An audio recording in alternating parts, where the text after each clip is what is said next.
આપણા યુટ્યુબ પરિવારના કેટલાક સદસ્યોનું કહેવું છે કે ચશ્મા વગર વિડીયો બનાવવો, કેમ કે આઈ કોન્ટેક્ટ થતો નથી.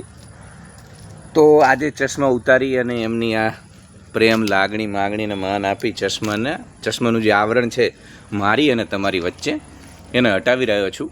ચશ્મા પહેરવાનો ઉદ્દેશ્ય મિત્રો એવો હોય છે કે આપણે જે પ્રદેશમાં રહીએ છીએ એ મરુભૂમિ છે. અહીંયા સૂર્યપ્રકાશ હંમેશા ખૂબ તીવ્રતાથી ચારે બાજુ વિદ્યમાન હોય છે, એટલે આંખો પેલા ચીનાઓની જેમ આમ બંધ થઈ જાય, એટલે થોડુંક સુરુચિનો ભંગ થાય એ પ્રકારનો માહોલ પેદા થાય અને મને બોલવામાં મજા નથી આવતી. પણ છતાંય મારા યુટ્યુબ પરિવારને હું મારો વાસ્તવિક પરિવાર માનું છું, કેમ કે આ દુનિયામાં તમારા સિવાય કોણ મારી સાથે નિસ્વાર્થ ભાવે જોડાયેલું છે. આ સંસાર, સમાજ, જન્મથી જાતિ, જ્ઞાતિ, બિરાદરીમાં, કુટુંબમાં મળેલા જે સંબંધીઓ છે એ તો કદાચ સ્વાર્થથી જોડાયેલા છે, પણ તમે સંપૂર્ણ નિસ્વાર્થ ભાવે મારી સાથે જોડાયેલા છો અને મને સતત અવિરત પ્રેમ આપી રહ્યા છો. મારા વિડીયોને તમે મેઇન સ્ટ્રીમ જે ચેનલો છે ગુજરાતની મોટા મોટા મીડિયા હાઉસીસ, એમના વિડીયો કરતાં પણ મારા વિડીયોને આવા રો વિડીયો જેમાં હું બહુ તજવીજ નથી કરતો, જ્યાં હોઉં ત્યાંથી સહજ મારા હૃદયમાં જે ભાવો છે એ નિખાલસ ભાવે, કુલડીમાં ગોળ ભાગ્યા વિના જે કંઈ બોલું છું પારિવારિક ભાવનાથી, એને તમે હંમેશા બિરદાવો છો.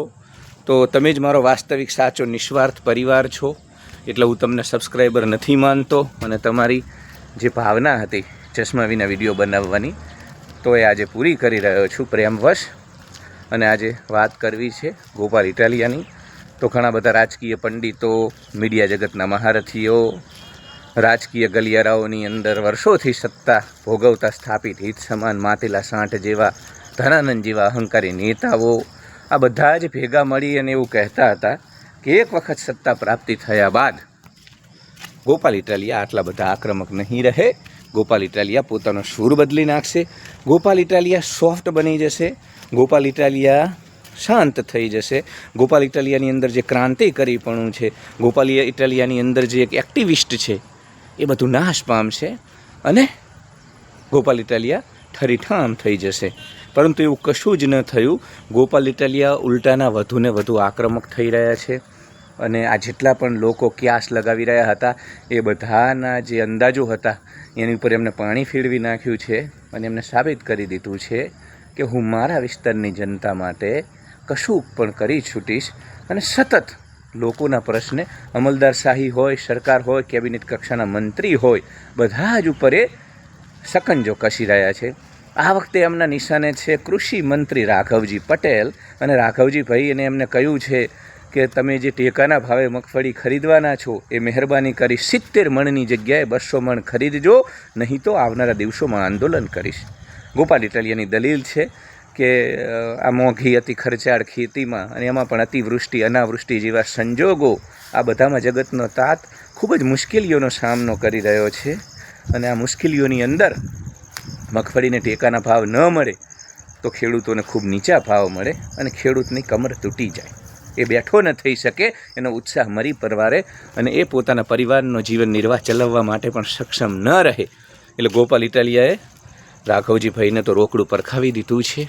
અને જો ટેકાના ભાવ નહીં, મતલબ જે 70 મણની જગ્યાએ 200 મણ વધારવામાં નહીં આવે જે ગુણીઓ છે, તો એ આંદોલન કરશે.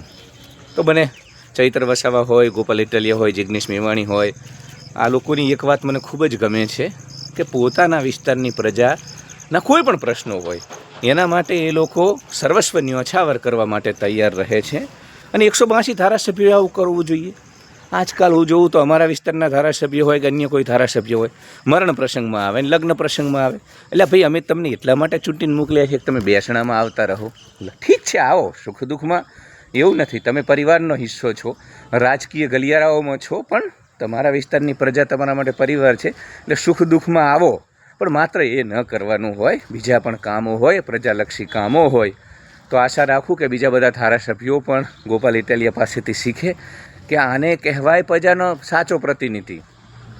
એટલે વિસાવદરની જનતા નિશ્ચિત ભાગ્યવાન છે.